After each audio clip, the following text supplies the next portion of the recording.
La maladie de Parkinson est la seconde maladie neurodégénérative en France après la maladie Alzheimer et elle touche 150 000 personnes, sans compter bien sûr les familles et les entourages. Le trouble n'est pas forcément le symptôme le plus répandu de la maladie de Parkinson, c'est plutôt la lenteur des mouvements, la difficulté de l'exécution des mouvements qui vont caractériser la maladie.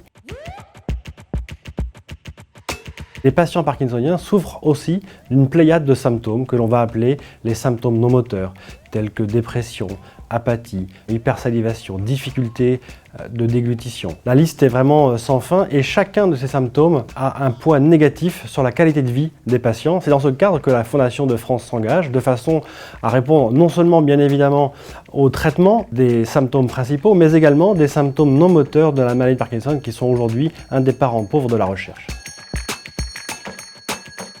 La philosophie de travail du comité Parkinson vise à sélectionner des projets qui sont à leur tout début. Des projets particulièrement risqués, mais néanmoins potentiellement très innovants et potentiellement pouvant mener à des solutions thérapeutiques à moyen terme. Par exemple, des projets qui sont assez en amont, qui vont viser à comprendre le rôle respectif des cellules du cerveau dans la progression de la maladie.